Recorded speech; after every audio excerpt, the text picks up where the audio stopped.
All right, everybody, we're here at the World of Ability. We are here with Emily Gulmer, and she is going to get us started. Emily, what's going on right here at the World of Ability? What is this show all about?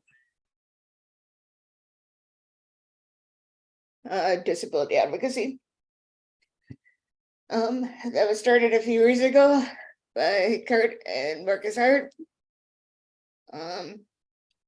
The actual show was launched on July 26th, 2020. On what was the 30th anniversary of the passage of the Americans with Disabilities Act. By then President George H.W. Bush.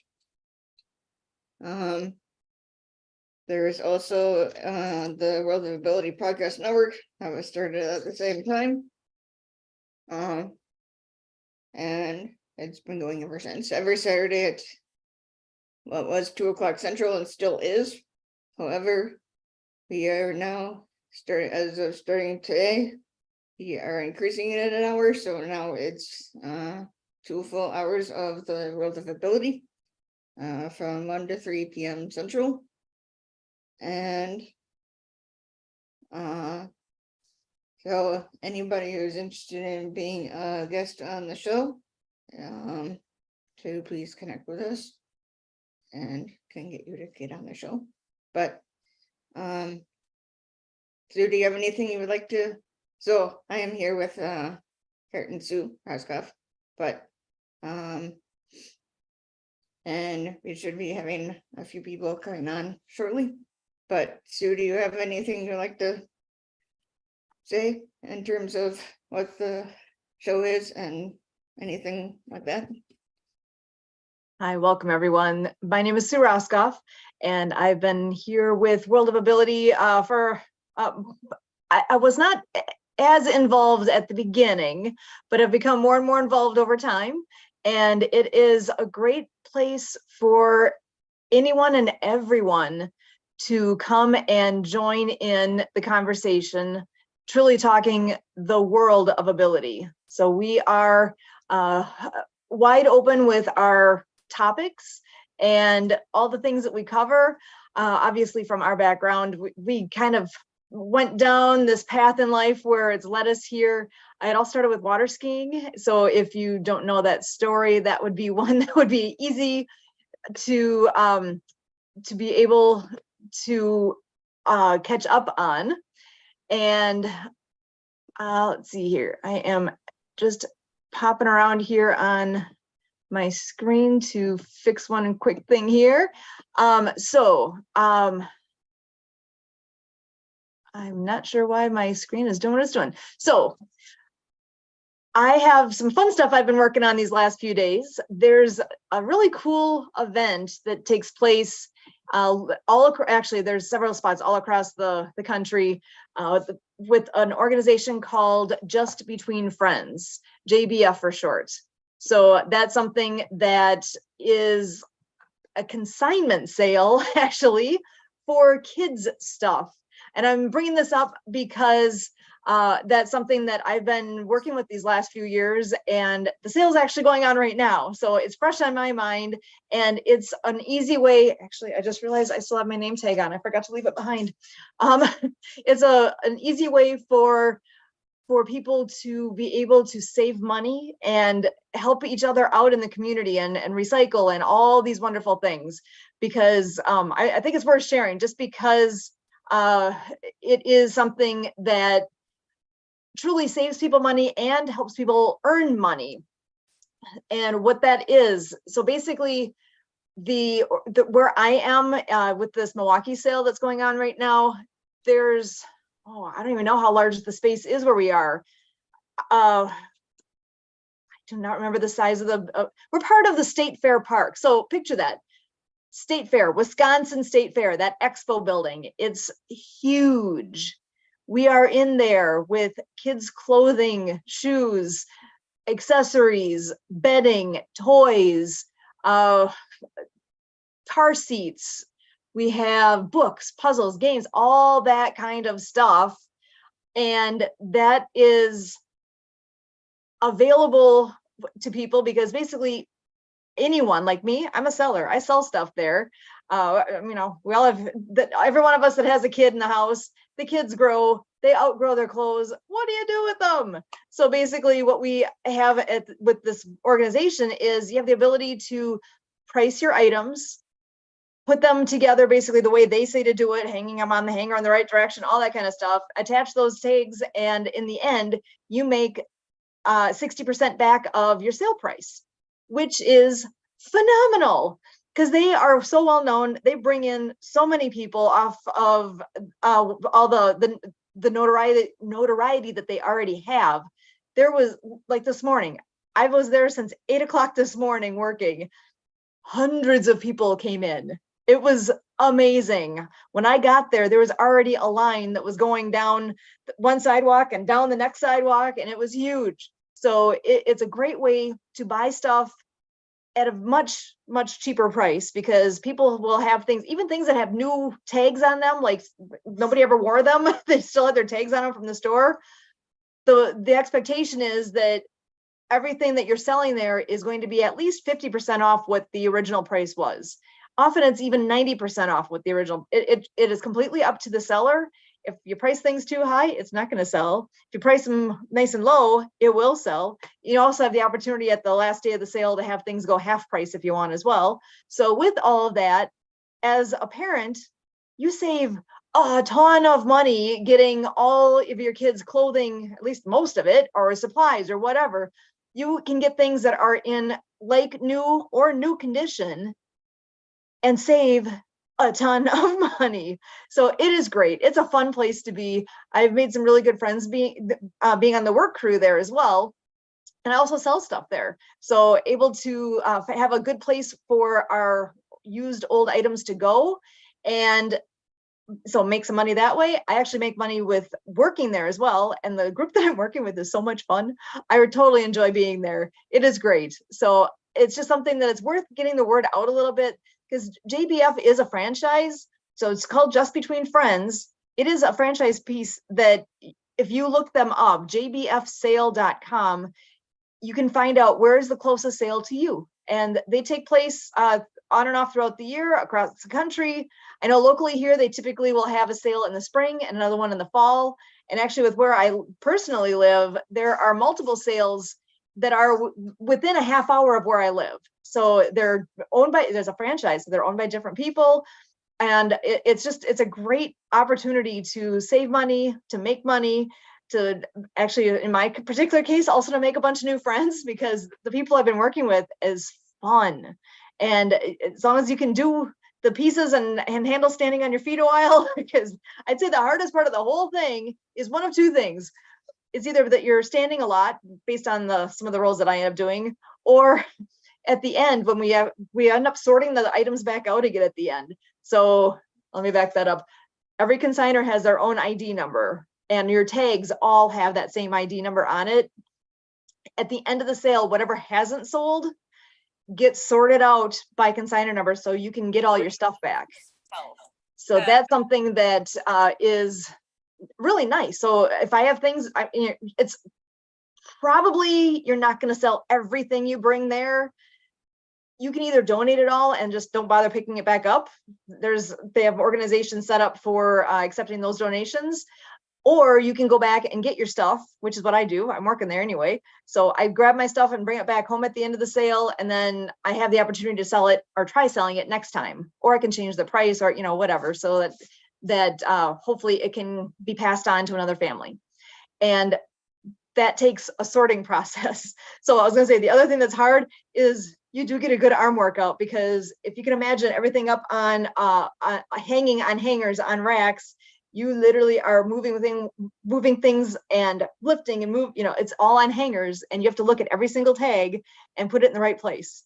So if you are the kind of person who likes all that type of thing, when you were a kid, if you liked organizing and sorting and all that kind of stuff, this might be something that you would enjoy as well. Because personally, I do. I find it to be, for the most part, relaxing.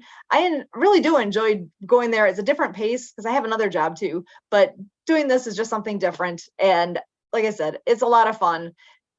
a lot of times it's those that you work with that make it or break it, right? Go ahead, Emily. How long have you been doing this with this organization? Good question. That would be 1, 2, 3. I think this is my 4th season, because I think I did last year I did spring and fall, and this year I did spring, and now I'm doing fall. So I'm almost 2 years in. And I'm actually kind of a weirdo in the group because, like I said, I'm within like 30 minutes of 3 different of these sales. I'm like exactly a half hour away from, I'm in the middle of that triangle. I actually work all 3 sales and sell at all 3 sales. I'm not aware of anybody else who does all that, because usually if people do one of them, that's enough. I do it all 3 because I do have a lot of fun. It's completely different people. But I will see, as far as shoppers though, and actually a couple other workers, but I will see people that I know. I've gotten to know a lot of people, and at least recognizing them. I maybe don't know their name, but a lot of the people that go there to purchase items or to sell their items, I see them sale after sale. They're in that season of life too, where they're trying to sell their stuff off and buy the stuff as their kids are growing. So this is my I was going to say my 4th sale with the Milwaukee group, but technically it's my 5th, I think, because they had an extra one last month. They actually snuck in one more that was a little bit smaller, and it was just back to school stuff. So like size 3T and above, school supplies, all that. So I was with this group for just 30 days ago, and now we're back together again. And that helps too, because it's just fun. I don't get to see them all that often. So it's been a good time. Do you see the same, well, you're saying you see the same like sellers there, but do you see some of the same customers too? Absolutely. At the same one, or ones some of them or ones that rotate between like all 3? I don't know. A little bit of both, because there's some people that only have been to one sale, and there's several though that I see at different ones, and had that moment multiple times where I'm looking at somebody and they're looking at me like, you were at that other one, weren't you? So that's been kind of fun too. So, because I know like last month when we had that sale, one of the ladies that was there shopping is one of the main workers at the Waukesha sale. And we're both had that moment of, oh yeah, hey, how are you? And it's like, so it's kind of nice.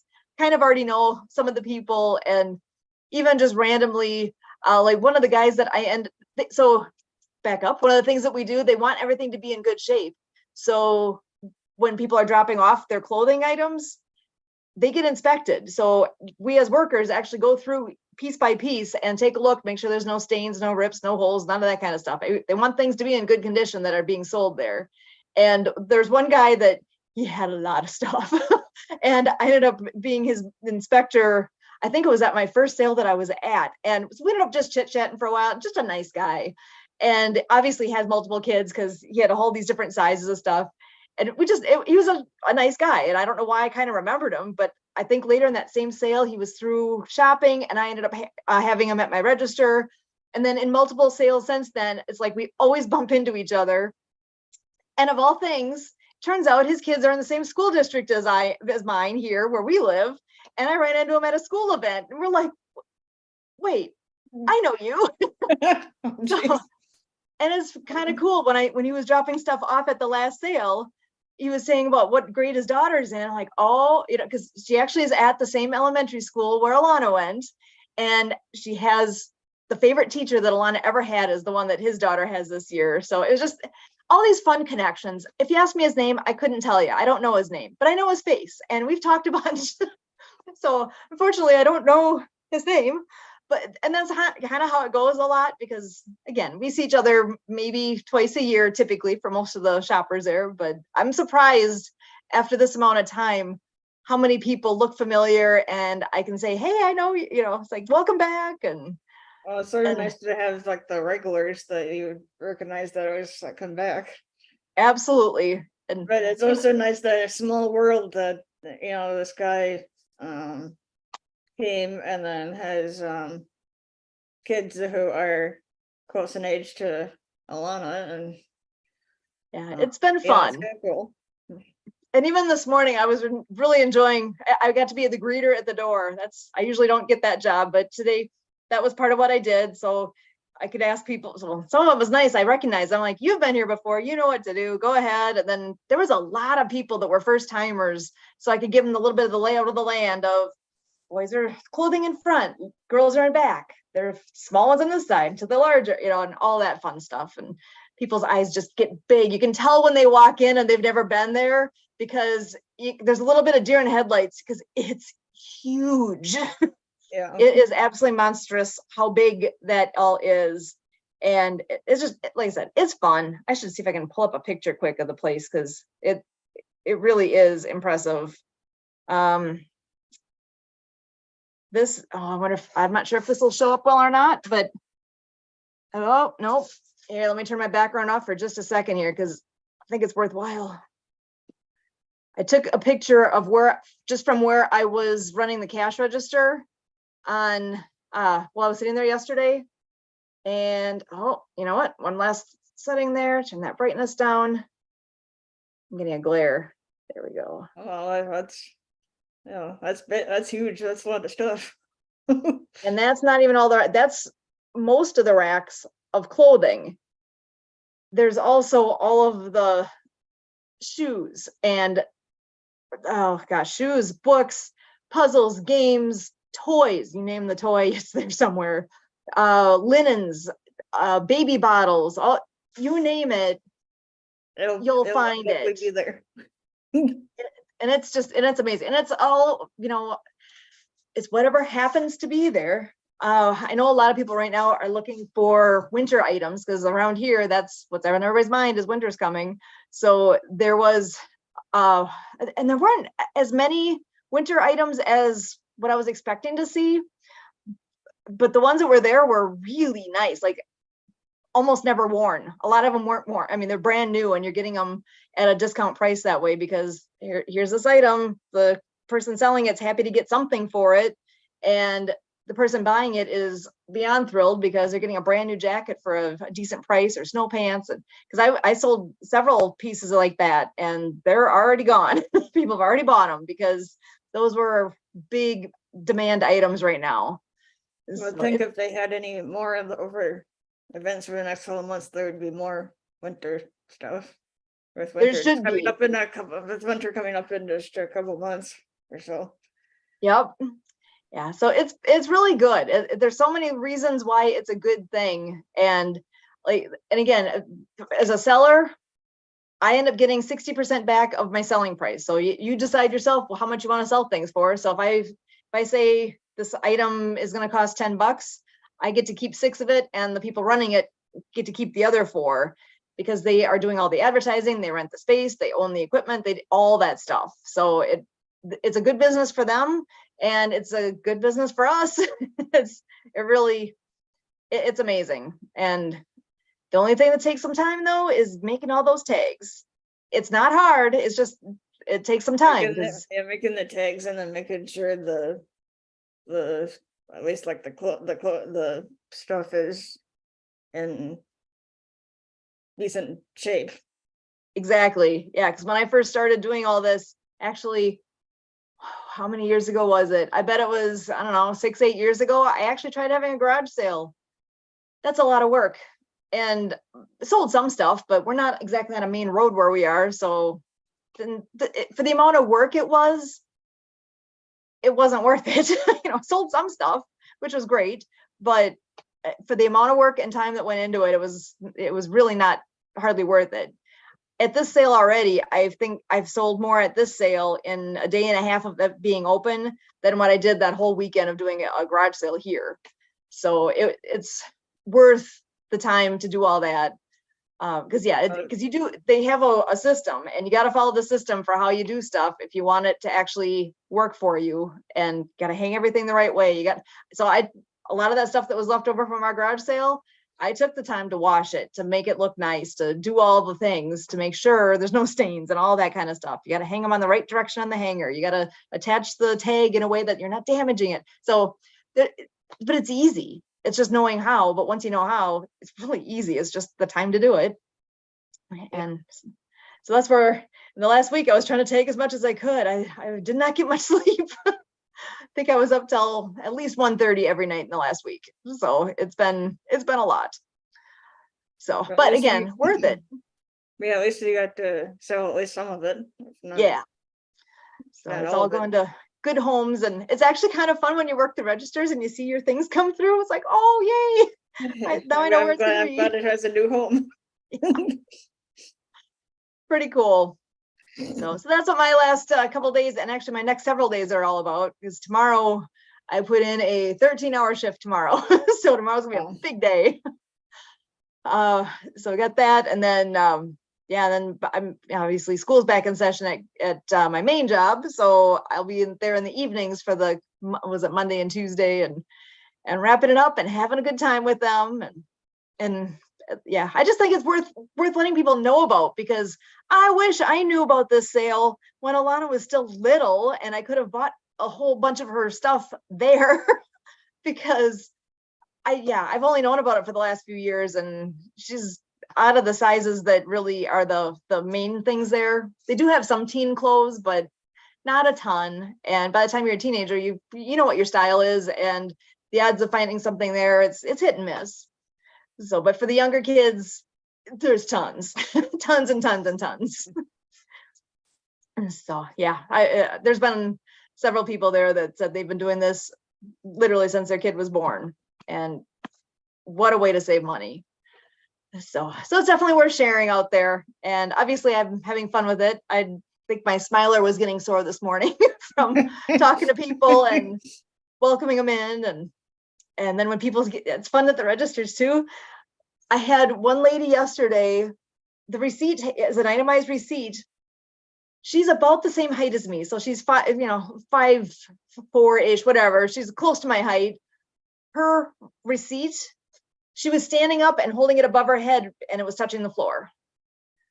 It was amazing. And she saved so much money. If I think about what she spent versus what it would have been if she bought all that at the store, oh my goodness. I mean, she was thrilled. She got everything she needed and pretty much outfitted all of her kids for the winter. And she's done. There's very little else that she's going to need. And if she would have gone to any regular, full price store, she would have spent multiple times that amount of money. So Yeah, some things can be really expensive. Things can be really expensive, and yeah. that's the way like the economy and stuff is right now, and whatever. But yeah, I'm glad we have happy customers. Oh yeah. That's just the most important. Yeah, so that website again is JBF Sale. So just between friends, actually. JBF, just between friends. You can count on us. It's pretty awesome. So jbfsale.com. And as far as like the tagging and stuff, like I was saying, that stuff's pretty easy. The system is all on the website. Once you get your own account, you just have to fill in the blanks, give it a description. And if anyone's going to sell stuff, I'll give you the hint right now. Make it a good description. Don't just say boys clothes, because if your tag falls off, I will never be able to reattach it to the right outfit or the right shirt or the right anything if it just says boys clothes. If it says it's a red shirt with white print and then you say exactly what it says, now I know it will go back with this shirt. It has to be very, very detailed, or you're just out of luck if it happens to detach, and it happens because people are looking through stuff and nobody wants to lose an item. It could get reattached to something else that might not be yours. So. Yeah, and we cannot do that. So if we find lost tags, we have a whole section for lost tags, and if we find anything out there that doesn't have a tag on it, we can't sell it because we don't know which consignor to give the credit to or how much it was supposed to be. Because I've had people say, this is exactly what I wanted. I'll give you $50 for it, whatever. They'll give me whatever. And it's like, I can't. We have no idea who to give that to. So in order for that consignor to get their stuff back, like when they go to pick their things up, anything that had lost its tag will be on a table, and you're supposed to take a look and make sure you don't have anything sitting on that table, because you're able to see, like I can log in right now and see every item that I've sold so far. It is instantaneous. It's on my website, and I can see exactly what I still have in my inventory and what exactly has already sold. So I'd be able to say that, oh yeah, that shirt, that looks like my shirt, and that is my shirt because it has not sold, and that's the one. So it's a fun thing. It's awesome. It saves families so much money in the end. So again, jbfsale.com. And I just can't say enough good things. So anyway, just where my head I'm is glad right you had a now, and fun we're time. sharing. So, I believe if I'm remembering correctly, today there's an event going on, like as we speak, literally. The Solidarity Summit is taking place. I'm wondering, Emily, if you want to share a little bit. And I know you know more about it than I do. I know it's taking place, and I haven't heard much with on the planning side. So can you share a little bit about what exactly it is, who it is, what they're all doing, and anything that you're aware of at this point? That would be helpful. Okay, so it's the September Solidarity Summit for the Mutual Aid Network. And which the Mutual Aid Network has a quarterly summit, so every like few months there's a summit, so our next one will be in December. So it's usually like March, June, September, and December are when the summits are usually. It's connected with like the and the solstice. Either it's usually right next to when the solstice or the equinox thing is. But yeah, it's going on right now, 1 to 3 today and tomorrow, 1 o'clock, 3 o'clock central. And the theme is cluster flocks. I did see that somewhere along the way. I was like, wait, what? Yep, that's perfect. It's a head turner. It's like Kurt's new favorite word. But see here. So right now, I think they're just kind of it's kind of a get to know you kind of a thing right now. But tomorrow, let's see here. Oh yeah, there's an agenda online somewhere, right? So right now it's just about kind of a getting to know you thing. It's kind of, they're giving like an overview of the summit and the humans / mutual aid network and like whatever topics anybody wants to talk about. Tomorrow, there'll be a couple of breakout sessions, and it's going to focus more on communities in place and communities of practice, and there'll be a couple of breakout sessions where everybody can talk more about their dreams and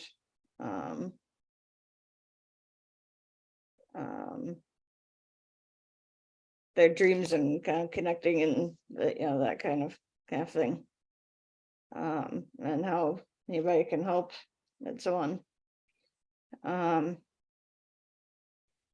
And so the timebanks.org is a partner in tomorrow's session, and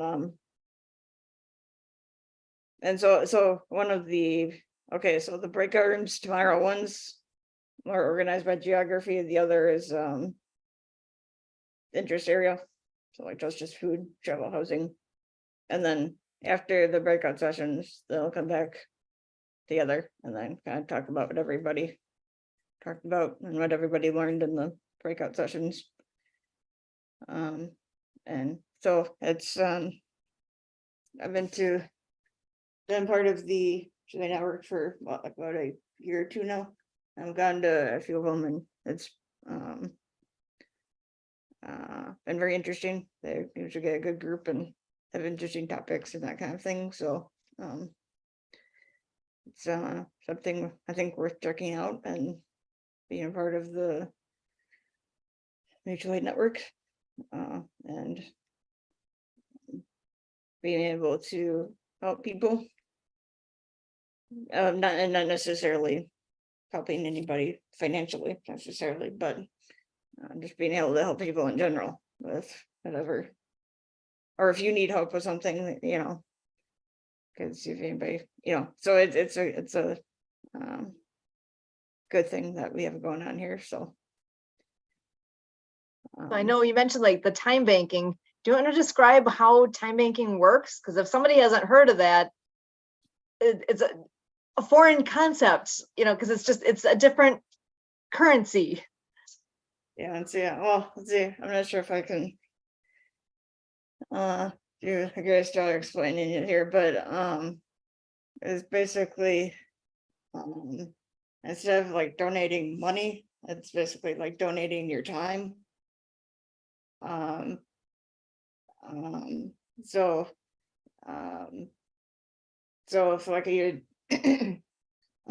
like help somebody for an hour, you could like donate an hour, and so you would get paid in like hours instead of like a financial amount. So it's kind of a like time investment instead of like a more of a financial investment. That's about the best I can explain at the moment, but Yeah, because from what I understand, basic concept exactly of, so say I need help with plumbing and I don't know anything about plumbing, and I put out there that I need help, and there's somebody that sees that can help me out and is at my house for an hour here fixing my whatever that issue was. So that person basically earned an hour of time credit, and I took an hour of time credit. Now I could, again, that was not my specialty, but say, let's see, I'm a biology person. So say somebody needed help with their biology homework. I don't know, I'm just making this up. And I helped somebody for an hour. So I can, since I was, if you can imagine a bank and you have your time as in there. So somebody helped me. So I basically kind of, I don't want to say owe an hour, but I was able to receive an hour of time.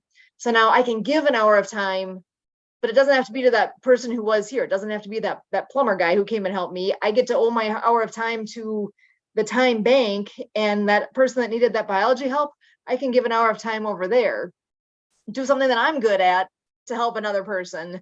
And in that way, we all can share our talents kind of in a pooled way and have it somewhat tracked that way, right? Because if one person is giving an hour and a different person then takes an hour, and it all kind of works itself out. As long as you do both giving and taking, it works. And there's all sorts of different possibilities for what it could be. People can actually post in the group of needs that they have too. So it could be getting a ride somewhere. It's like, I don't have a vehicle, or I don't drive, or so, I need a ride to this place. If somebody can help me out with that. So it's a way to be in a sharing kind of economy. And it's something that I'm surprised hasn't caught on more. So I think the more it gets talked about and the more people understand it, because the first time, I'm going to tell you, the first time I heard it, I was like, wait, what? How does that work? But it really is that simple, of that exchanging time and you're being able to do things that you are able to do. So I think it's a pretty amazing concept. And I know that's Mutual Aid Network does some with that. It was through that group. I think that's where I first heard about it. Now, you said you've been to different summits before. What's been your favorite thing? Is there any particular memory that stands out from the ones you've been to that you remember?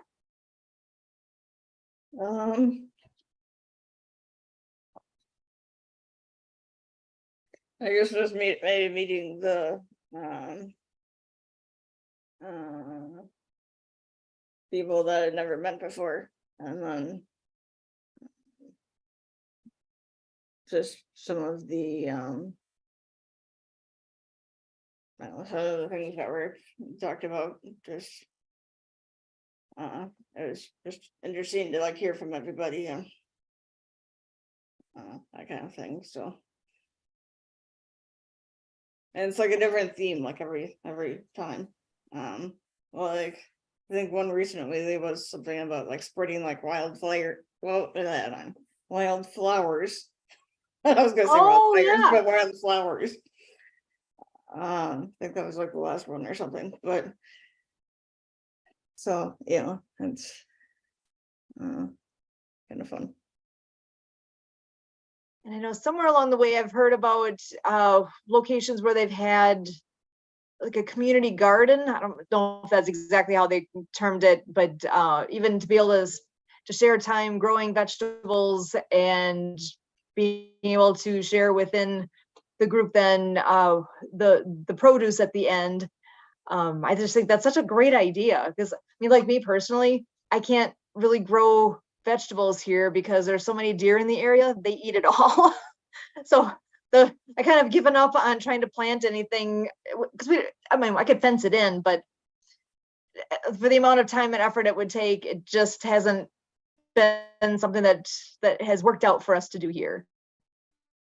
Yeah, because I think they have a thing. But I think they have a thing where it's like everywhere gardens, which I think they have. there we go. That's what it was So I think they have a group that's called. gone to like a few different, things with gardens. Yeah, I don't know too much about it, but yeah. But they have different issues with gardens that have helped and that kind of thing. So So if somebody wanted to find out more information, where could you share the website?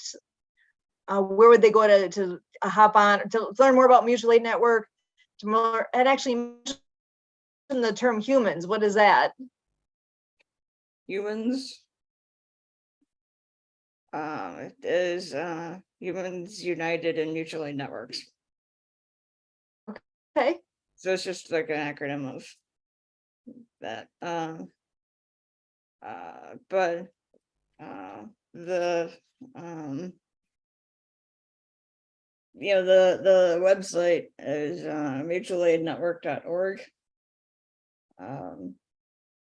And there's a calendar on there of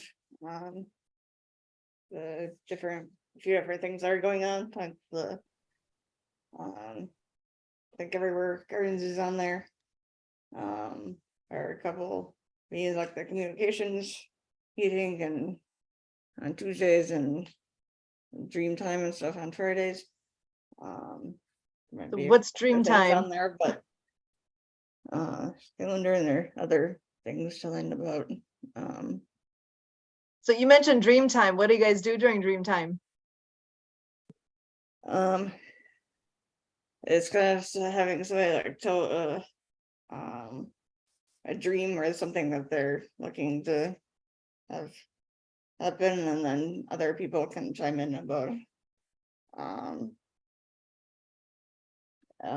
how they can help or how we could look to maybe get that dream to be a reality. Okay. For that person. So something of a brainstorming kind of session then to help, or is that not the right way to? I've not been to one of those sessions. Yeah.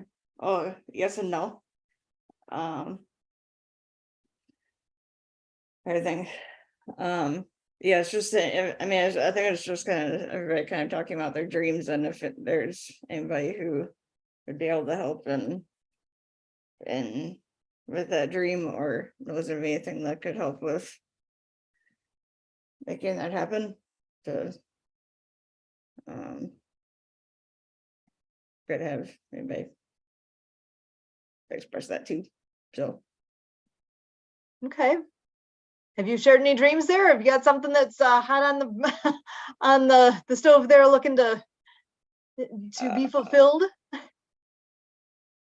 Well, my last couple have kind of been just about a couple of things I've been working on, like during this podcast, a few other podcasts I've had or have, should say, and about helping Brian and Project Die Hard and the whole veteran situation, and those have been my main biggest ones as of just recently.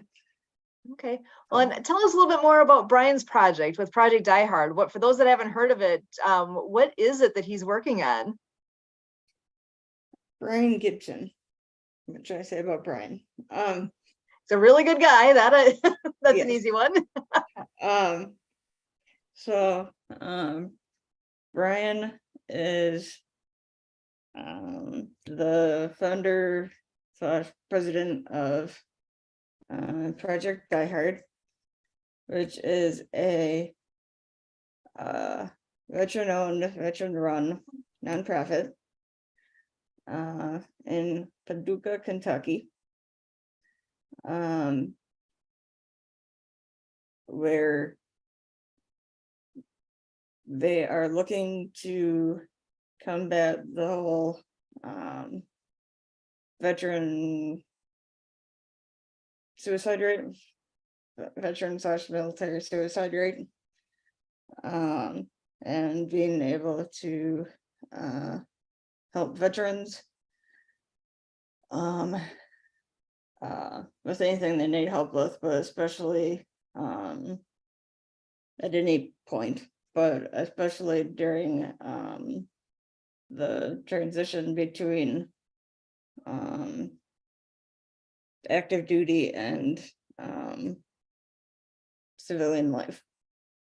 And so they have a 10,000 square foot building that was donated to them, and are looking to renovate that to have that as kind of extended stay for any veterans to stay for up to a year to get the help that they need. But I see we have Marianne who decided to join us. Hi, Marianne. Hola, it's Viva la Mexico here. It's me, Mexican. So go out and play. So Okay, down we'll do to that. the, I went to the grocery store and it's with tourists covered with oil. And the clerks, the whole store, they all dressed up in these beautiful muumuus. And it's red, white, and green, and they look beautiful. Wow, they're really ready to celebrate their Independence Day. And so the lines are packed, and the ATMs will be out of money, and it's going to be noisy here, very noisy. Last year I was out there on the water, and it was just non-stop. Loud music. So I'm sure it will be happening around my apartment building as well. So that's what they do. They just blast the music. They blast the music all night long. It's not a low volume. It's extremely loud. I'm Wow. serious. I don't get it. Just yeah, it's just these big speakers, and so anyway, it's peaceful and calm so far in my place. So I had to run some errands. So to me here, and I'm Marianne of Waikiki. I'm the author of the Acts of Kindness book series, featuring 200 folk Manus animal character puppets. Books are written for animation movies with these sign language characters, and soundtrack by Lucy Lynch and The Perfect Wave. And I've been working online. We have our third book, Hawaiian Polo Pony, Righteous Acts of Kindness, that should be uploaded. So we will be having the 3 books available. So all classroom teachers in the United States of America can request copies of the books from an organization called DonorsChoose.org here. So a special education teacher in Hawaii requested the book. She got funded in 2 weeks for 50 books for her class. And they read the story for Ocean Cleanup, Underwater Acts of Kindness, featuring Noah, the hard of hearing whale, who is recruited to tackle the Great Pacific Garbage Patch between Hawaii and California, and is rehabilitated after a boating accident when he loses his hearing by a hermit crab named Dr. Fingers, the finger spelling hermit crab. So, so we've been on the HNP, Happy Neighborhood Project's Book Lovers, and it's on Thursday nights. Anybody can join us. And I've gifted some of the HNP members PDF copies to read the book and give me feedback. I've gotten great feedback. of how to redesign the inside of the book, which would be very expensive if I choose to do so. But it was really good to get good information and feedback. I gave my book to a sailor friend here in San Carlos, Mexico, and he called and said, "I love your book." And it made my day. And he comes to visit me with ice cream in the afternoon to beat the heat. It's been extremely hot. We've had friends call to get rides home, not feeling well. And anyway, he came over yesterday and just loved the book. He was loved the characters, the different funs and puns, such as Angelina Joyful and the information that he learned. He was like, it was very educational. There was things I learned, and I wish I would have had this when I could read this to my son, because it's very informative, and he got to, visualize the characters. And so he wanted to know about the soundtrack. So I pulled up on the laptop the soundtrack by Lucy and the Perfect Wave. Nick Skirton's guitar sounds like Whales and Dolphins, and played the song Reunion. And so he was impressed, and shown him a few other ideas of how I see the vision of, again, bringing these into animation movies with the sign language characters and a soundtrack by Lucy Lynch and the Perfect Wave. So it's a vision. And I just got a bing from my writer, Suzanne Sims. She's south of me in Guadalajara. She sang last week at the Unity Church of Hawaii. And she just emailed me here. So give me a second here. I got to pay somebody. Give me a Sure. And so we're working on those projects, and we've applied for grants for Awesome Foundation. And hang on a second here.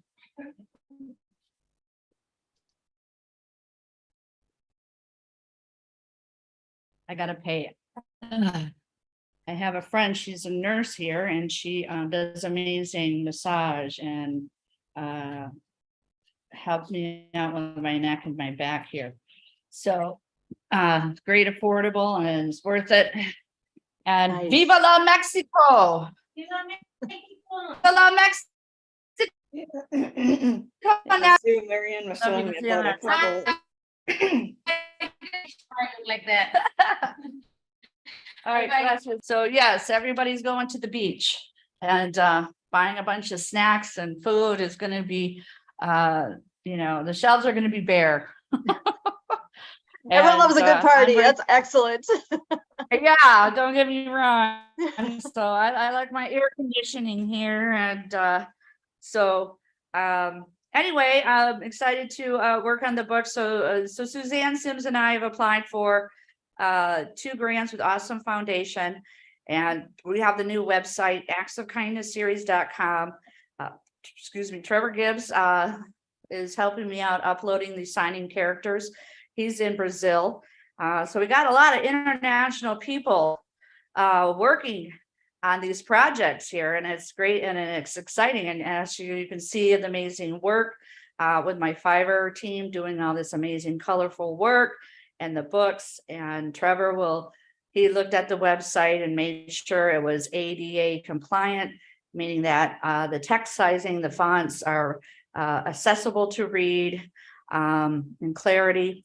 And it was kind enough to review the website, and he'll be uploading the signing characters later this month.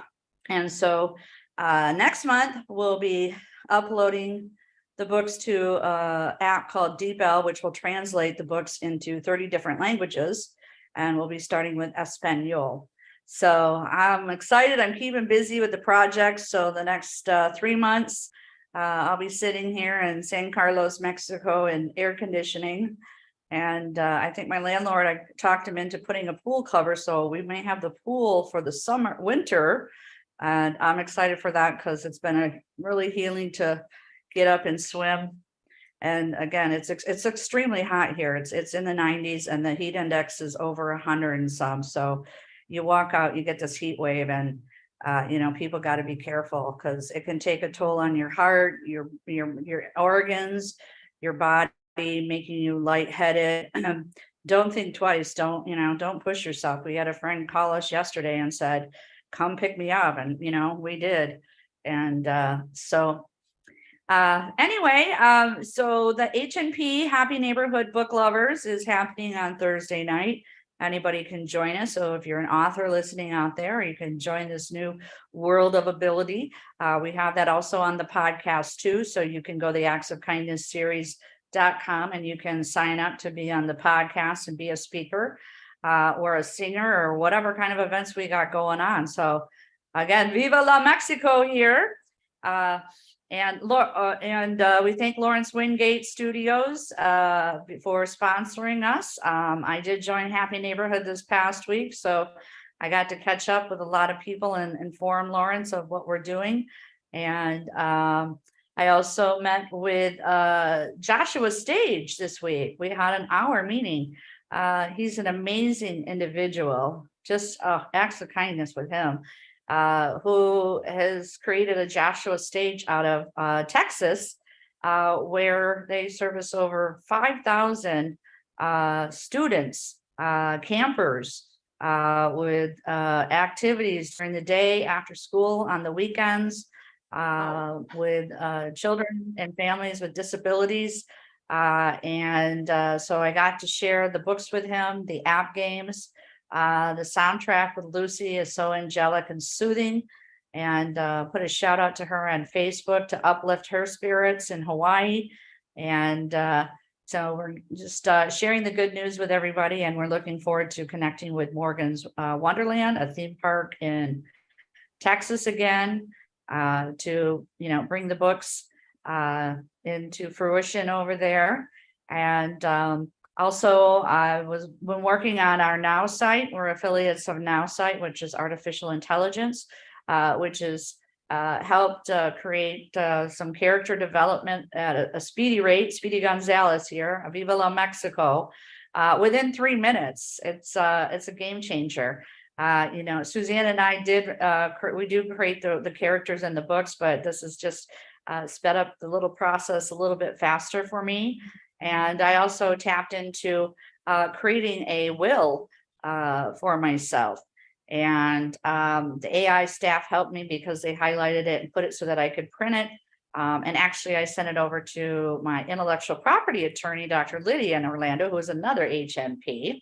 And she gave me a call. So we spoke, and we decided that we are going to need to create the Acts of Kindness series into a trust, not a will, so that we can continue the legacy. And Mr. Kurt Roskoff has graciously accepted the position to be a trustee, as well as Dr. Liddy. So it's been a great learning experience. And we have a lot of Legal Shield representatives too in HNP that creating a will, for business owners.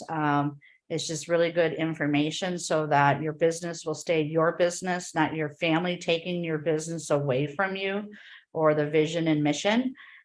So again, thank you, Dr. Liddy, for connecting with me and giving me clarity. And she is also was going to be on a podcast with Dr. Tina with HNP.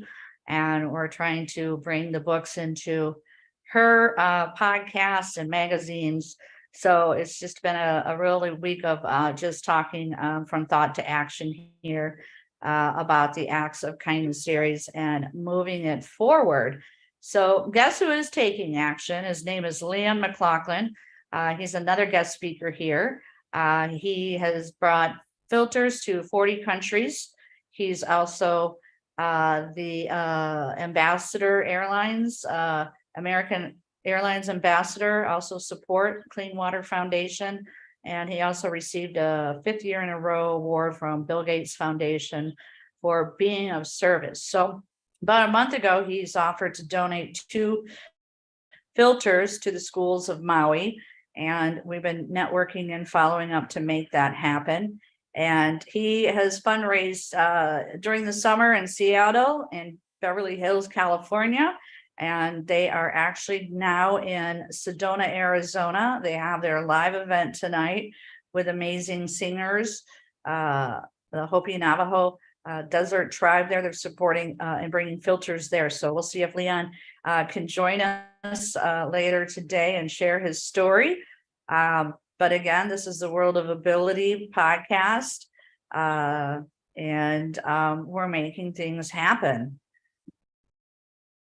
So, Emily, do you happen to have the flyer available to post with Leon's event? Yep, here, let me get it up here. Just a minute.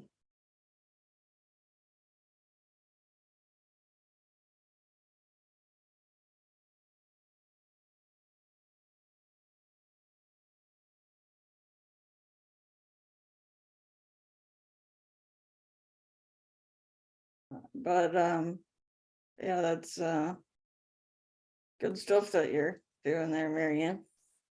Yeah, it's been an exciting week, so I'm looking forward to working with this new app, DeepL, that I learned through Helpopedia, which was Maury and Phil with the Hamilton School District. They've had networking videos, so Maury introduced me to DeepL, which is going to be another game changer to sit there and upload the book. My Fiverr graphic designer condensed the book from 80 megabytes to 20. It's called, he pressed it. So I'm impressed with his pressing, because we actually had to, Trevor was kind enough to break down the book, and it was a lot of work to kind of upload it. And now I can upload the entire book and have it translated and into 30 languages. And then my Fiverr designer, another one, I have 4 or 5 different can upload the book to estimated into the different countries, etc., for sales. So it's a learning cycle, and can focus and do some of this stuff, and get this with the pool when I need a little break to get some clarity in my mind here, get off the computer. But it was a great feeling. You know, I got compliments from people reading the books, from HNP feedback, you know, changes that, you know, are just amazing. It's good to get that feedback. And also I did receive a proposal from Europe Books as well, to bring the books for publishing. So we got feedback from that. Also our pop-up books, which they put books together in a bundle for donors choose. The packages are around $45, but there's just a limited demographics of children's books. And give me a second here, I'll pull this up here, that I found out too. Children's book have limited characters of color, race, gender, and let me read this here. And read this off of pop-up books, racial diversity in children's publishing. And in 2020, only 30% of books published in the US were about characters of color, Arab, Asian, Black, African, Indigenous, Latino, and Pacific Islanders. And in 2019, disability in children's publishing, in 2019, only 3% of children's books showcased main characters with disabilities, while 26% of Americans live with disabilities. So we've got some major characters that are going to be coming to life. 200 Folkman as characters, Noah the hard of hearing whale, Dr. Fingers the finger spelling hermit crab, the general of the New Earth Army. And we thank out all the service people from being in the military service, because there's over 500 million people now worldwide with a hearing loss. And we have millions of moms and dads coming home from being of service who can't hear their own children, or grandchildren. So these are amazing characters. And again, Lawrence Wingate is a retired Army and has a studio. So we hope to partner with him in the future to bring these into animation movies. And we thank him very much for the support for these Saturday World of Ability shows. And then we have Rabbit Acts of Kindness into October is anti-bullying month. So we have the second book, Rabbit Acts of Kindness, No Bully, featuring Harry, the hard of hearing rabbit, Chelsea, the courageous sign language chicken, Eve, the finger spelling bumblebee. And so we have a pack rat named Uncle the Pack Rat. And Love that. he helps hard of hearing rabbit stand in his power to stand up to these bullfrogs and a female French bulldog. And they all learn that they don't know sign language, so they felt left out, and they all come together to be of service. And they build a sailboat to sail off from Rabbit Island to Magic Island to have a first birthday luau parade. Oh, it's just so exciting. I can't wait to hear from my sailor friends' feedback on this one. So I did send the book to you guys. So please read it. This is your project, Sue. I am the instructor now. So next week is, in 2 weeks is October's anti-bullying month. So we like to, talk about the characters and the chapters in October on the World of Ability shows. So if you could be kind enough to do that. And we'll get awesome. feedback from everybody else at HNP. And that will be a great monthly show for us. And then we have Righteous Acts of Kindness featuring Pono, the Hawaiian polo pony. And it has just been redesigned. It's a short book. Amazon requirement for a short book has to be 22 pages. And we only had like 16. So creatively, we created coloring book pages and portraits of us, the author, the singer, and the writer, and Auntie Renee. And they're the last pages and pages also too of the app game, Righteous Acts of Kindness, where you count the rainbows, count how many horses with lays on them, and you learn the finger spelling alphabet. And so we had to redesign that as well. So it should be up and running. So again, all the books are on Amazon. And Underwater Acts of Kindness is an Audible, so you can actually listen to my voice reading the chapters, and you can listen to Lucy's soundtrack to take you away with Nick's guitar, who sounds like whales and dolphins. And that's on Amazon Audible. And we're working on the climate change book. Suzanne and I again are requesting $2,000 from Awesome Foundation to write the sequel, which introduces 50 more characters, and which is Waterflow the whale, which is for Leon McLaughlin's Clean Water Foundation. Flow is the acronym for the love of water. And we have on the front cover a polar bear. Her name is Brittany the Bye-Bye Polar Bear, who signs bye-bye to the icebergs, who gets emotional with it. And we also have Emperor Penguin, which is a pen pal for Greenpeace. So we want everybody to write letters for Greenpeace movement for climate change. And then we have a yellow funny bird, which Suzanne came up. I had a first name, but we changed it, which will be Greta Thunberg.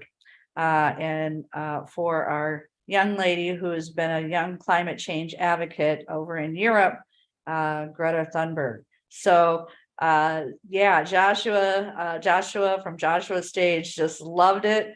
And I can see these totally benefiting the world, again, with the characters' names, the humor, the vision, the mission, to be of service, sign language characters.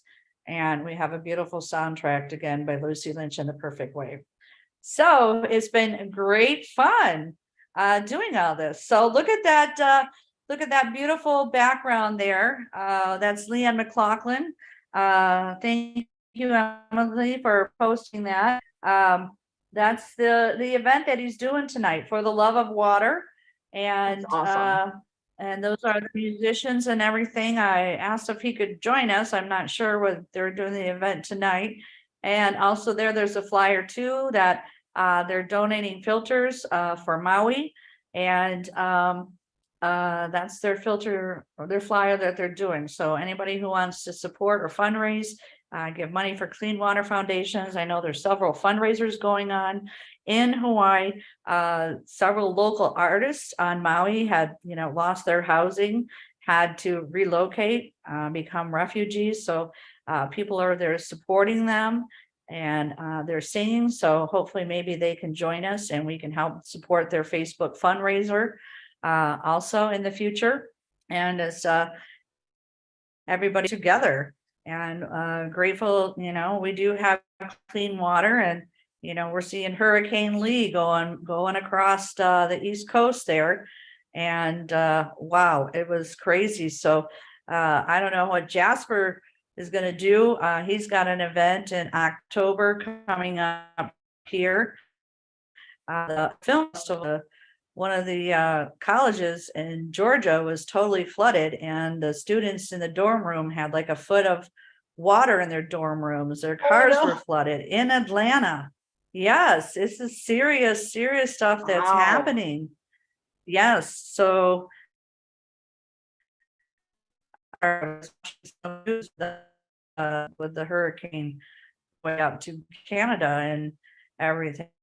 So we're grateful Leon is there to do this amazing work. So I've been speaking a lot here, Sue, and so it's back to school. So tell us a little bit more about back to school and what you're doing at the university there. Awesome. Well, I appreciate all the updates and all the notes on what's all happening. This is amazing. Yeah, it is back to school time and things are moving. We are in full force with labs being back in session, and because I work at Carroll University, which is a small private university in southern Wisconsin, and it's been a lot of fun. I've got a whole almost entirely new crew of students I'm working with this semester, which it's going to be a nice group. I'm excited. I think I've met most of them. There's still a couple more that haven't gotten on the schedule yet, but are on their way in, and it's going to be an exciting year, and actually kind of setting us up for the next few years. Because I have, I'm lucky enough to work with a whole bunch of work study students whose job is to do all the lab prep, all the cleanup, all the anything that's behind the scenes. So when you are in a class that's a lab and you have all these different activities that they do, when you walk into class, it's all there. And when you leave class, you leave it behind. Well, we do all the rest of the stuff. So I've got, I usually have around 20 students that I work with. And typically I'll have, 12 to 16 coming back each year, usually closer to 16. There's usually a good number of students coming back from year to year. But I had a whole bunch of my crew that graduated last year. And with that, I have 6, I think. 6. It's crazy. But I have around, I think my number is up to 20 now of brand new students joining our crew. So it's going to be a big year of growth with all the education it'll take to get everybody trained on all the things. But I'm so excited because, like I said, the group is looking to be really good, and I'll have them for the next 3 to 4 years. There's a couple of them that are not freshmen, but most of those are freshmen. So I am just super excited to have that chance to work with all these students coming in and joining our crew. And it's fun. And I'm actually teaching a lab this semester too. That doesn't happen very often. It just worked out that they needed one more instructor. So I actually get to have a group on Thursday afternoons. Got to meet them for the first time. I had our first lab session last Thursday. And I am actually really excited because it was a great group. Sometimes, how classes can be like super quiet, or this group was extremely interactive. I actually have 3 out of 17 people. I had 3 that are international students. Like, how did I get so lucky to have all this going on? And they actually were excited to be there, which I think I kind of loosened them up a little bit as we went along, because I'm like, my goal is for them to walk out knowing the stuff, right? It's not, I'm gonna stand up here and talk to you and not be any fun at all. You have goals, you have things that you need to learn while you're here. Let's make sure that happens. And we had a good time in the first lab. 2 weeks from now, we actually get to go to our field station, and I'm extremely excited about that. I was telling them a little bit about what they get to do, and every single one of them will be wearing hip waders and walking into the stream and doing some sample collecting while we're out there. And I love that part because it's a chance to get in the water. For most of them, they've never worn hip waders before. And the thought of actually being in the stream like that and doing some kind of an activity, I mean, when I was a kid, I used to play in that kind of area. I grew up in the country. We had a little stream near us. And so it wasn't that different for me to think about, but the number of kids that come to college that live in cities and they've never done that before. Walk through the woods, get to the water, actually do some kind of hands-on activity. It's going to be fun. I'm excited. This group there was a couple of them that were like surprisingly excited because they more are those outdoorsy kind, and the number of times they brought that up just during that one lab time, like I can hardly wait. 2 weeks from now we get to go. So it's a great group. Awesome. Awesome. Awesome. Yeah, I think it's going to be a fun year. Yeah, exactly. Exactly.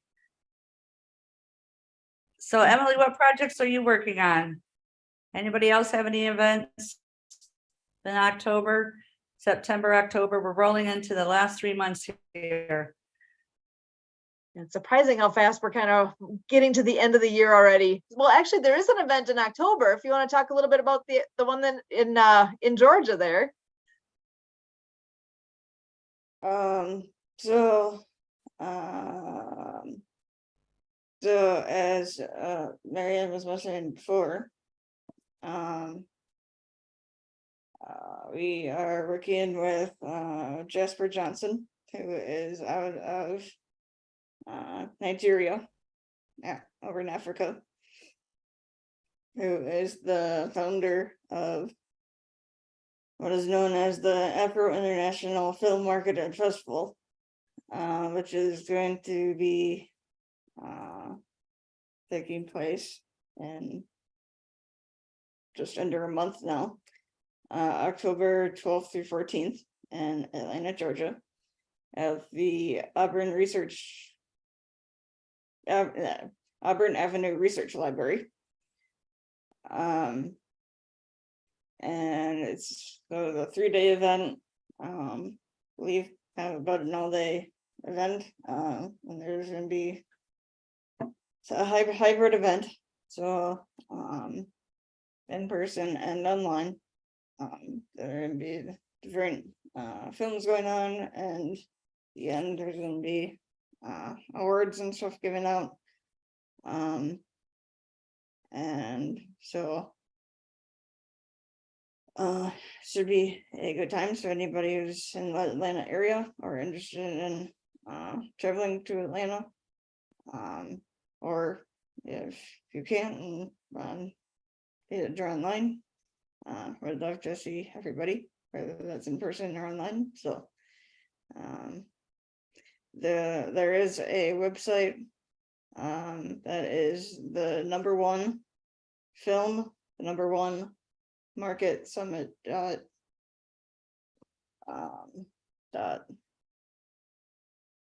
something.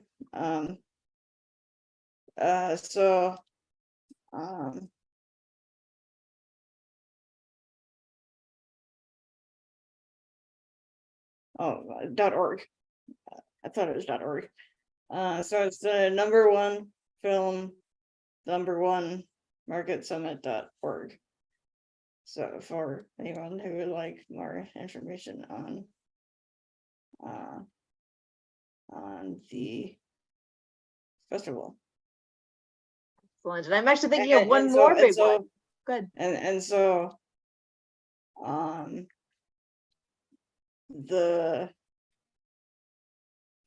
at least one of the goals, if not the goal, is to kind of bring the African culture stories, its own, coming out of Africa out to everybody, like especially in the United States and the whole world. So to help everybody learn more about the African, what's going on over in Africa. So Which is a great thing. I've never been there. I've seen movies that are based there, that type of thing, but that's, I think, that kind of the point, because how else do we get to experience it without actually traveling there? We actually can see some of these films. I'm looking forward to hearing more and seeing more. So thanks for sharing those details. And actually, there is one more activity, one more event I know of that's coming up on October 6th. Do you want to tell us a little bit about that? So I think all three of us, Sue, Marion, and I, and Kurt, so I guess that's four, are part of the Happy Neighborhood Project. And so on September 6th, it is one of October two- 6th. October 6th. Yep. What did I say? September? I don't know. Yeah, all But good. it's okay, but it's October 6th, which is one of two major events, or two the events of of the Happy Neighborhood Project that happen every year, called the Global Happiness Summit. And it is from 11 to 5 Central, noon to 6 Eastern, 9 to 3 Pacific. And it is only $10, so not even that expensive. So it's pretty good for 6 hours of networking. And there'll be different speakers, speed networking, prizes, among like other things. So it'll be a good time, and would encourage everybody to attend. Now, you don't have to be there the whole 6 hours straight. You can come and go as you please, or your schedule allows. But I would encourage everybody to at least attend a little bit of it if that works out for you. And it is on the platform Hopin. So, but yeah, HOPIN.com. And you're able to connect with other people that you speed network with, and it'll save it into the platform, so you don't need to, if you forgot contact info or whatever for whoever you talk to, save it in there so you can look it back up, which is cool. But you can get your ticket on the Happy Neighborhood Project website, so happyneighborhoodproject.com /GHS, and so it'll be a fun time. Excellent. I'm looking forward to seeing the schedule of events, because they do a good job of putting in speakers, and then having speed networking time, and then having a group activity of some sort. They are really good at making sure we know what's coming up and when. So if you can't be there, that, because 6 hours, not everybody can do that whole thing, right? So you're able to plug in when you can and catch those pieces that you're most interested in, and you can come and go as you please. If you can stay on for all of it. I mean, I've actually even just like when there's speakers and stuff, had that in my ear and listened while I'm doing other things. So it's really a great platform and an easy way to connect with people, because speed networking, you get 3 minutes with somebody else in something equivalent to a Zoom room like this, and it's a one-on-one, and it's 3 minutes, and then the time's up. And if you both agree you want to connect, it's like, if I want to connect with the person I'm talking to, there's a button I hit. If that person agrees and wants to connect with you, they'll hit a button. And as long as you both do that in that 3 minutes, then you're going to both have each other's information saved for future reference. So it's a pretty slick format that they have there. And well, after the event is done, you're able to log back in and you can see all those people that you had interacted with that you were trying to connect with on from when you were there the last time. So it's pretty awesome. I'm impressed with it. Yeah, oh, and I meant to say, if anybody is interested in being a vendor, we have vendors that'll be there too. And you can go into each of the vendors' booths, and so either the vendor will be there to be able to talk with, or they'll have a video or something playing about what they do, or their organization or something, so you'd be able to interact somehow, whether through the video or talking to the person or something as well. And if you want to be a vendor, I think it's only just $100 to be a I vendor. think so. And they aren't raising the prices this year, so so it's still $10 and $100. So it's not gonna go up from there. So I think it's a pretty good deal for the one day, 6 hours. So Yeah. hope to see everybody there. Oh my goodness, look what Marianne has. Oh boy. Oh shit. It's Money. not cash money, it's pesos, it's pesos. Are you gonna be giving me and Sue and Kurt some of that money, Marianne? They're giving you what? Are we gonna be getting some of that money?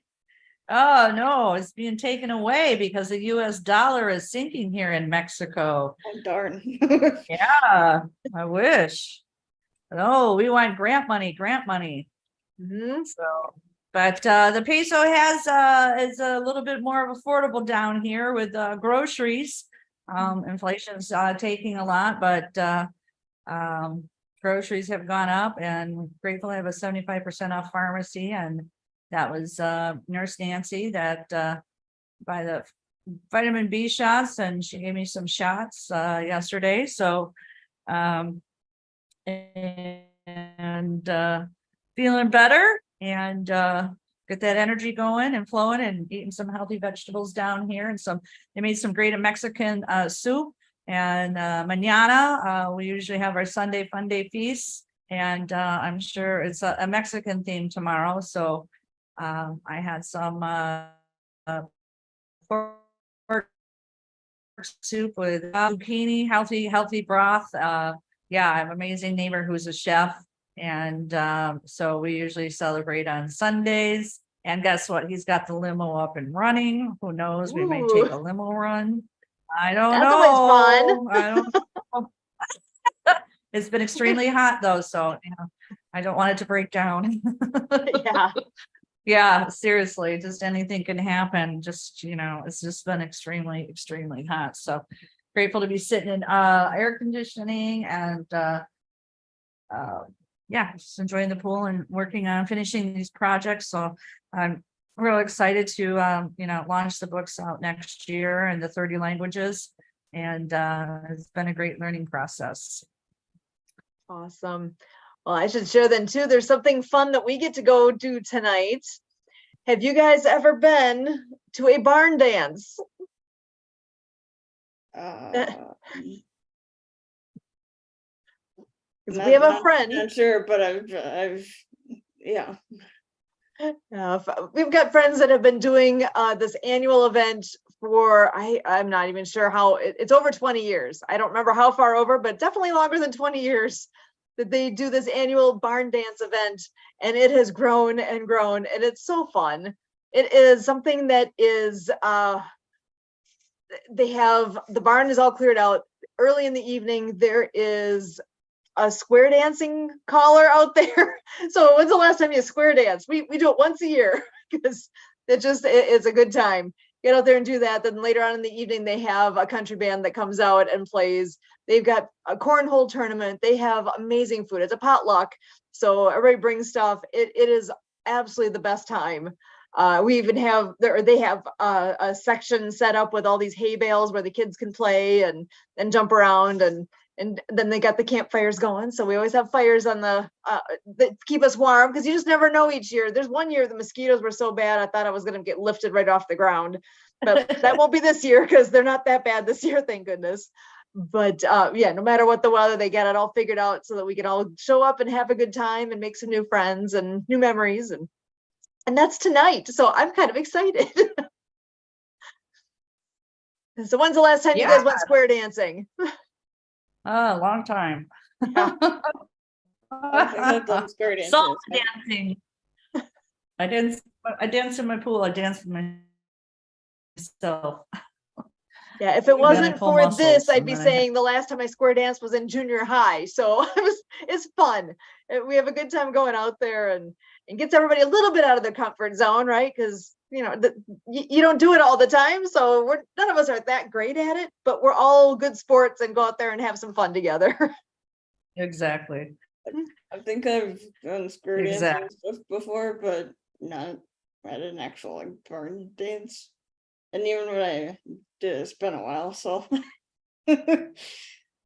So, and it seems like I think the weather's going to be decent. I didn't even, let's see, it is 75 out there right now. So it should be pretty decent for the evening here. So we're a little cooler than you, Marianne. Love to send the Yes, you coolness are. your direction.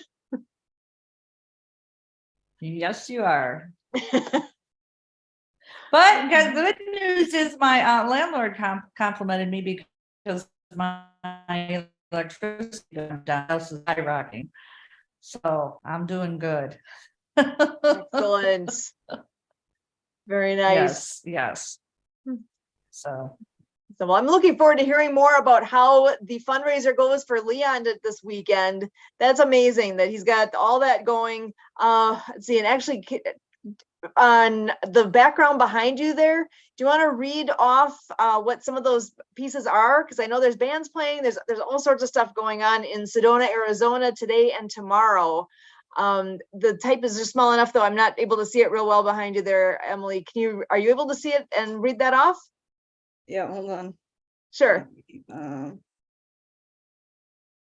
I know it's in Sedona, Arizona, and there's lots of good music taking place, all in an effort to raise money for the Clean Water Foundation that he runs. Okay, so there's gonna be a reception, gourmet dinner, evening of live music under the stars. It's gonna be a jazz guitarist, Solomon. Seringlado, I'm not sure how to pronounce that. And then there's going to be Ernest Tahoe, Leon, a sacred Tibetan blessing, a drumming session, and jam session. There's somebody named Sabrina, Vernon and Becky, and learn about the history of Hopland and a sacred relationship with water. There's gonna be like a Naya dance and movement, and so that looks like they have a lot of stuff going on. Nice. And does it say what time that's all taking place? I know it's this It weekend. doesn't say the actual time, it just says the Okay. date of today and tomorrow. All right. So I'm sure there's, if you go to his website, you'll be able to find more details. And if you happen to be in the Sedona area, you definitely want to get in on all that fun and activity that's going on. So I hope he has a massive turnout to be there and to enjoy the music and to raise that money for that amazingly important effort that he has going with getting those clean water filters to the places that need them. So we can't say enough good things about Leon and all that he is doing. And I'm excited to hear how it all goes. Oh, I hope he can join us next week and give us some updates. But I hope you can join us next week too. Someone message and be like, show up. Give us the rundown. So yeah, that would be So amazing. hopefully he can come on soon and give us an update. Excellent. All right. Any other news for Marianne down by you? That's it. Viva la Mexico! Mexico Independence Day. Grateful, got great neighbors, great food. Excited to bring these acts of next year on Amazon. And yes, thank you so much, Lawrence Wingate Studios, Transform You Media, Marcus Hart, Kurt, Sue Roskoff, Emily, everybody's here sharing the good news. And anybody who can join us in the future, share your stories, share your song, and be safe out there wherever you are. Making sure our neighbors have clean water and food, water, and shelter, our main functions. And so go out and play. I'm Marianne of Waikiki, author of the Acts and Kindness series.